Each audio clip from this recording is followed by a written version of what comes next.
ഇന്ന് നമ്മൾ തയ്യാറാക്കാൻ പോകുന്ന വളരെ എളുപ്പത്തിലൊരു ചിക്കൻ പെരളനാണ്. ഇനി ഇതിനാവശ്യമായിട്ടുള്ള ഇൻഗ്രീഡിയൻസ് എന്തൊക്കെയാണെന്ന് നോക്കാം.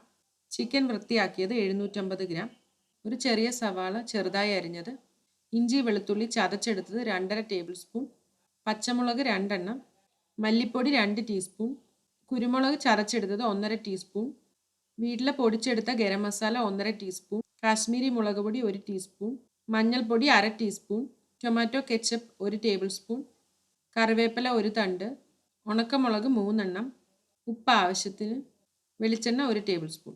ഇനി ഇത് തയ്യാറാക്കുന്ന വിധം എങ്ങനെയാണെന്ന് നോക്കാം. ഇനി ഒരു പാനിലേക്ക് കുറച്ച് എണ്ണ ഒഴിച്ചു കൊടുക്കാം. എണ്ണയൊന്ന് ചൂടായി കഴിയുമ്പോൾ അതിലേക്ക് പച്ചമുളക് അരിഞ്ഞത്, പിന്നെ സവാള ചെറുതായി അരിഞ്ഞതും, ഇഞ്ചി വെളുത്തുള്ളി ചതച്ചെടുത്തത് ഇതെല്ലാം കൂടെ ചേർത്തിട്ട് ഒന്ന് വഴറ്റി കൊടുക്കാം. ഇത് ബ്രൗൺ ആയി കഴിയുമ്പോൾ അതിലേക്ക് നമ്മൾ എടുത്തു വെച്ചിരിക്കുന്ന പൊടികൾ ചേർത്ത് കൊടുക്കാം. അതിലേക്ക് മഞ്ഞൾപ്പൊടി ചേർക്കാം, കുരുമുളക് ചതച്ച് വെച്ചത് ചേർക്കാം, മുളക് പൊടി ചേർക്കാം, ഇനി മല്ലിപ്പൊടി ഇട്ട് കൊടുക്കാം. ഇത് ഇത്രയും കൂടെ അതിൻ്റെ പച്ചമണം പോകുന്നതിനായിട്ടൊന്ന് ഇളക്കി കൊടുക്കാം. ചെറിയ തീയിലിട്ട് വേണം ചെയ്യാൻ. അപ്പോൾ മസാലയുടെ പച്ചമണമൊക്കെ പോയി കഴിഞ്ഞു. ഇനി നമുക്ക് വൃത്തിയാക്കി വെച്ചിരിക്കുന്ന ചിക്കൻ ഇട്ട് കൊടുക്കാം. അപ്പോൾ ചിക്കൻ ഇട്ടിട്ട് നന്നായിട്ടൊന്ന് അത് യോജിപ്പിച്ചെടുക്കാം. അപ്പോൾ എല്ലാം ഒന്ന് മിക്സ് ആയി കഴിഞ്ഞു. ഇനി ഇത് അടച്ചു വെച്ചൊരു 15 മിനിറ്റോളം നമുക്കൊന്ന് വേവിച്ചെടുക്കാം. ഇടയ്ക്കൊന്ന് തുറന്ന് നോക്കിയിട്ട് ഒന്ന് ഇളക്കി കൊടുക്കണം. അപ്പോൾ ചെറുതായിട്ട് അതിലെ വെള്ളമൊക്കെ ഇറങ്ങി തുടങ്ങി. ചിക്കൻ വേകുന്നതിനായിട്ട് നമ്മൾ വെള്ളം ചേർക്കുന്നില്ല. അപ്പോൾ അതുകൊണ്ട് ഒരു ടൈറ്റ് അടപ്പ് വെച്ചിട്ട് അടച്ചു വെച്ച് ഒരു മീഡിയം ഫ്ലെയിമിൽ വേണം ഇത് വേവിച്ചെടുക്കാനായിട്ട്. വീണ്ടും നന്നായിട്ടൊന്ന് യോജിപ്പിച്ചതിന് ശേഷം ഇത് അടച്ചു വെച്ചിട്ട് നന്നായിട്ട് വേവിച്ചെടുക്കാം. ഇനി ഇത് തുറന്ന് നോക്കാം. ഇപ്പോൾ ചിക്കനിലുള്ള ഫാറ്റൊക്കെ ഉരുകി ഇപ്പോൾ എണ്ണയൊക്കെ തെളിഞ്ഞു തുടങ്ങിയിട്ടുണ്ട്. ഇനി ഇത് നന്നായിട്ടൊന്നും കൂടെ മിക്സ് ചെയ്ത് കൊടുക്കാം. ഇനി ഇതിലേക്ക് പൊടിച്ചു വെച്ചിരിക്കുന്ന ഗരം മസാല ചേർത്ത് കൊടുക്കാം. അപ്പോൾ ഇതിൽ ഞാനൊരു ചെറിയ കഷ്ണം കറുവപ്പട്ട, ഏലക്ക, ഗ്രാമ്പു, പെരിഞ്ചീരകം ഇത്രയാണ് ചേർത്തിരിക്കുന്നത്. അപ്പോൾ വീട്ടിൽ തന്നെ ഫ്രഷ് ആയിട്ട് പൊടിച്ചെടുക്കുന്ന ഗരം മസാലയാണ്, നല്ല ടേസ്റ്റ് കിട്ടും.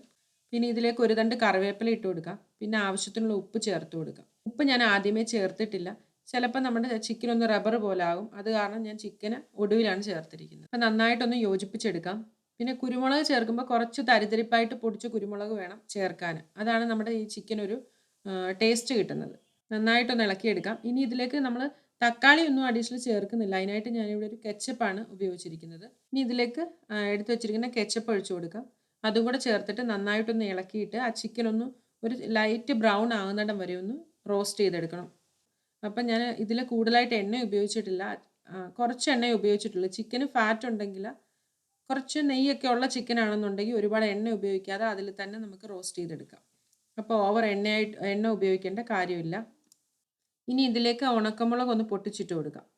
എന്നിട്ട് അതൊന്ന് ഇളക്കിയിട്ട് ഒരു 1-2 മിനിറ്റും കൂടെ ഇളക്കി ഒന്ന് ചിക്കൻ ഒന്ന് ബ്രൗൺ ആകുമ്പോൾ തീ ഓഫ് ചെയ്യാം.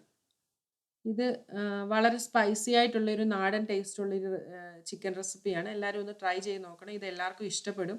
ഇത് നമുക്ക് ശരിക്കും പെട്ടെന്ന് ഗസ്റ്റൊക്കെ വരുവാണെങ്കിലോ അല്ലെങ്കിൽ പോട്ട്ലക്ക് പാർട്ടിക്കൊക്കെ ട്രൈ ചെയ്യാൻ പറ്റിയ നല്ലൊരു ഐറ്റമാണ്. ഇപ്പം നമ്മുടെ വളരെ സ്പൈസി ആയിട്ടുള്ള ചിക്കൻ പെരളൻ തയ്യാറായി കഴിഞ്ഞു. ഇനി കൂടുതൽ വീഡിയോകൾക്കായിട്ട് എല്ലാവരും പാചകലോകം ചാനൽ യൂട്യൂബിൽ സബ്സ്ക്രൈബ് ചെയ്യുക.